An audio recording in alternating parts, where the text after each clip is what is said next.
उन्हें ये बताया गया था कि आज़ाद कश्मीर में 13 से 18 दो हिस्से हैं जो उनके लिए फ़ायदा मंद होंगे और इसके साथ साथ एक एन नाम जिसका नाम एन से शुरू होगा वो सियासी तौर पर उन्हें फ़ायदा दे सकता है। तो इस हवाले से LA-13 से निसार अंसर अब्दाली जो है उनका इंटरव्यू किया गया है। उसके बाद LA-18 से सरदार अब्दुल क़य्यूम नियाज़ी का इंटरव्यू किया गया है।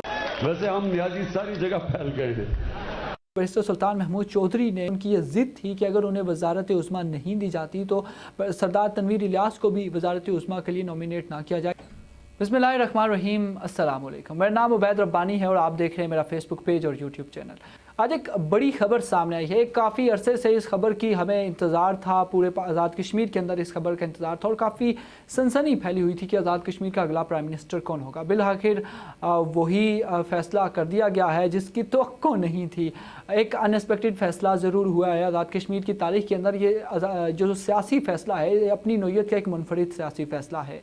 इस हवाले से जो आज़ाद कश्मीर के प्राइम मिनिस्टर बने हैं सरदार अब्दुल क़य्यूम नियाज़ी, उनका नाम किसी भी तरह की चहमगोइयों में नहीं था, लेकिन ये कहा जा रहा था कि अगर किसी भी किस्म का बैरिस्टर सुल्तान महमूद चौधरी और सरदार तनवीर इलियास के डिस्प्यूट को कोई एग्रीमेंट की तरफ नहीं लेके जाया जाता तो एक थर्ड ऑप्शन ज़ेर गौर ज़रूर है।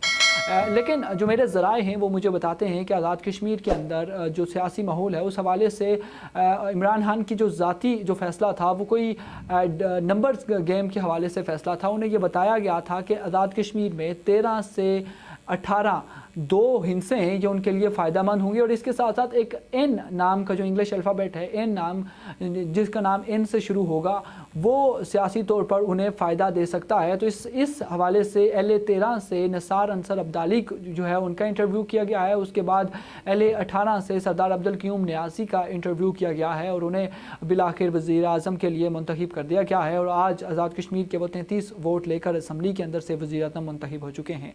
इस हवाले से सरदार अब्दुल क़य्यूम नियाज़ी के हवाले से 17 जुलाई को वज़ीर आज़म इमरान खान जब बाग में ख़िताब कर रहे थे तो उन्होंने क्या कहा था, आइए आपको सुनाते हैं। अब्दुल क़य्यूम नियाज़ी यहाँ कैसे आ गया ये मैं बड़ा हैरान हूँ। वैसे हम नियाज़ी सारी जगह फैल गए हैं। जी, वज़ीर आज़म इमरान खान ने सरदार अब्दुल क़य्यूम नियाज़ी के हवाले से कहा था कि नियाज़ी हर तरफ फैल चुके हैं। चंद हल्के ज़रूर इस बारे में मीम्स बन रही हैं, तनकीद की जा रही है कि ये एक नस्ल परस्ताना फ़ैसला है, लेकिन चंद मोतबर ज़राए से मैंने प्रोग्राम शुरू करने से पहले जब बात की तो उन्होंने ये कहा कि एन मुमकिन है कि ये फ़ैसला 6 माह के लिए किया गया है क्योंकि तरीक़े इंसाफ़ के अंदर बाकायदा तौर पर 2 धड़े बन चुके थे। सरदार तनवीर इलियास ग्रुप अलग था, बैरिस्टर सुल्तान महमूद चौधरी का ग्रुप अलग था। सरदार तनवीर इलियास को वज़ीर आज़म इमरान खान की तरफ से ये टास्क दिया गया था कि अगरचे वो वज़ारत उज़्मा के उम्मीदवार हैं तो उन्हें अपने जो मद्दे मुकाबिल का उम्मीदवार है उसे राज़ी करना पड़ेगा। बैरिस्टर सुल्तान महमूद चौधरी को सरदार तनवीर इलियास की तरफ से ये ऑफर की गई थी कि अगर आप सदारत का ओहदा ले लेते हैं तो आपकी जगह पर आपके बेटे को इलेक्शन लड़वा कर जिताया जाएगा और उसे वजारत भी ऑफ़र की जाएगी। लेकिन इस हवाले से बैरिस्टर सुल्तान महमूद चौधरी का ये मौक़िफ़ था कि अगर मैं सदारत ले लेता हूँ ये एक सरसरी सौदा है, ये एक इस हवाले से मेरी जो सियासी कैरियर है वो ख़त्म हो जाएगा। इस तमाम तर सूरत हाल को देखते हुए बैरिस्टर सुल्तान महमूद चौधरी ने ये मोतबर हल्के ये दावा कर रहे हैं कि उनकी ये ज़िद थी कि अगर उन्हें वज़ारत उज़्मा नहीं दी जाती तो सरदार तनवीर इलियास को भी वज़ारत उज़्मा के लिए नॉमिनेट ना किया जाए। किसी तीसरे ऑप्शन की जो दलील थी वो सबसे स्ट्रांग दलील जो है वो बैरिस्टर सुल्तान महमूद चौधरी की थी। इस हवाले से बारहा सरदार तनवीर इलियास के हवाले से कहा जाता रहा, वो मीडिया पर बहुत आते रहे, मीडिया की फेवरेट पर्सनैलिटी के तौर पर वो आज़ाद कश्मीर के अंदर सामने आए कि एन मुमकिन है कि ये अगले वज़ीर आज़म हो सकते हैं और ये बहुत ज़्यादा स्पेकुलेट किया जा रहा था। लेकिन इस स्पेकुलेशन में एग्जैजरेशन बहुत ज़्यादा थी। सरदार तनवीर इलियास का नाम मोस्ट फेवरेट था, वो मीडिया की पर्सनैलिटी थे, इस हवाले से उनका नाम ज़्यादा लिया जाता रहा मीडिया में। लेकिन अगर अब हक़ाइक़ पर बात करते हैं तो अब जो है वो सरदार अब्दुल क़य्यूम नियाज़ी जो है आज़ाद कश्मीर के प्राइम मिनिस्टर हैं और एन मुमकिन है कि ये प्राइम मिनिस्टर अगले 6 महीने के बाद जो है वो तब्दील कर दिया जाए। लेकिन उस तमाम तर दौरानिए में आज़ाद कश्मीर की जो तरीक़े इंसाफ़ है इसमें दरार को जो है वो फिल अप करने की कोशिश की जाएगी। सरदार अब्दुल क़य्यूम नियाज़ी जो है वो अगर उनके ब्लॉक की बात करें तो वो बिलाशुबा सरदार तनवीर इलियास के ग्रुप का हिस्सा थे। ये वो अगर तरीक़े इंसाफ़ के 2 ग्रुप की बात करें तो ये उस ग्रुप का हिस्सा थे जो सरदार तनवीर इलियास जिस ग्रुप को लीड कर रहे थे। अब जो आने वाली वजारतों के हवाले से फ़ैसले हैं उस पर ज़्यादा इन्फ्लुएंशियल जो होंगे वो सरदार तनवीर इलियास होंगे क्योंकि जो वज़ीर आज़म हैं ये वज़ीर आज़म सरदार तनवीर इलियास के ग्रुप के हैं। ये मुग़ल बरदरी जो है ये बेसिकली मुग़ल सरदार हैं और ये उसी चेन का हिस्सा है, उसी ग्रुप گروپ کا حصہ ہیں جس کو لیڈ جو ہے وہ سردار تنویر الیاس کر رہے ہیں۔ اس تمام تر صورتحال میں ابھی بھی سردار تنویر الیاس گروپ کی اگرچہ لیڈ ہوئی ہے، اگرچہ جیت ہوئی ہے، لیکن سردار تنویر الیاس جو کہ بننے ہی وزیر اعظم آئے تھے آزاد کشمیر کی سیاست کے اندر، ان کے لیے یہ بڑا پولیٹیکلی اس کو ڈیفینڈ کرنا اور پبلک کو فیس کرنا بڑا عجیب ہوگا، ان کے لیے بہت مشکل ہونے جا رہا ہے کہ وہ کس طرح فیس کریں گے۔ لیکن اگرچہ وہ پارٹی کے اختلافات کو بہت اچھے سے فیس کر چکے ہیں، وہ میڈیا کو بہت اچھے سے فیس کرتے رہے ہیں، یہ ان تک ہے۔ اس حوالے سے جو میری ذرائع سے جو میرا رابطہ ہوا ہے وہ یہ ہے کہ سردار تنویر الیاس جو ہیں وہ آخری وقت تک دونوں جو ہے وہ کسی ایگریمنٹ پر نہیں آ سکیں، اس لیے تیسرے آپشن کی طرف جانا پڑ گیا ہے۔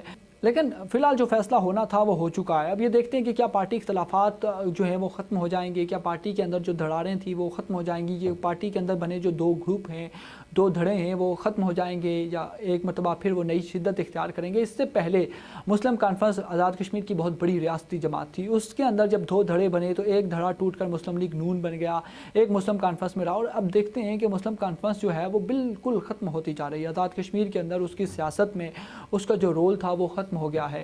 اس کے ساتھ ساتھ ہم دیکھتے ہیں کہ اگرچہ تحریک انصاف میں دو دھڑے جو ہیں اس حوالے سے وزیر اعظم کو جو بریفنگ دی گئی تھی اس میں یہ بتایا گیا تھا کہ بیرسٹر سلطان محمود چودھری کو کسی صورت ناراض نہیں کرنا، کیونکہ یہ وہ گروپ ہے جسے پاکستان پیپلز پارٹی اور پاکستان مسلم لیگ نون پی ڈی ایم بننے کے بعد اس گروپ کو سپورٹ کر کے انہیں وزیر اعظم کے لیے نامزد کر سکتی ہیں، اور بیرسٹر سلطان محمود چودھری کسی طور پر آزاد کشمیر کے وزیر اعظم بن سکتے ہیں، کیونکہ اپوزیشن کی دو بڑی سیاسی جماعتیں ان کو سپورٹ کرتی ہیں۔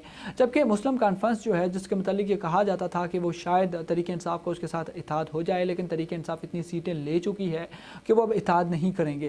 اس حوالے سے جو سردار تنویر الیاس گروپ کے جو زیادہ روابط ہیں وہ مسلم کانفرنس کے ساتھ ہیں، مسلم کانفرنس کے ساتھ ایک سیٹ ہے، جے کے پی پی کے پاس ایک سیٹ ہے، تو ان کو ایڈجسٹ کرنے کی کوشش کی گئی ہے، انہیں وہ اپنے گروپ میں شو کروا رہے تھے۔ فی الوقت جو ہے وہ تحریک انصاف سادہ اکثریت تھی، اور سادہ اکثریت سے جیتنا جو ہے وہ تحریک انصاف کے لیے، سردار تنویر الیاس کے لیے کافی نقصان دہ ثابت ہوا ہے۔ اگرچہ وہ سادہ اکثریت سے نہ جیتے ہوتے تو ان کو ضروراً اپوزیشن کی طرف سے کسی دوسری طرف سے بندے خرید و فروخت کی ضرورت پڑتی، اور اس حوالے سے سردار تنویر الیاس جو ہیں وہ بڑے ماہر تھے۔ تو یہاں ایک غلطی ہو گئی ہے ان سے کہ انہوں نے ضرورت سے زیادہ سیٹیں لے لی ہیں۔ اب اس ضرورت سے زیادہ سیٹوں پہ تحریک انصاف پہ تو وزیر اعظم عمران خان کا کنٹرول ہے، اور اس کنٹرول میں جو انہوں نے حد سے زیادہ کنٹرول وزیر اعظم کو دے دیا ہے، اس میں اب تحریک انصاف کے جو دو بڑے ریس کے گھوڑے تھے وہ دونوں ریس سے باہر ہو چکے ہیں۔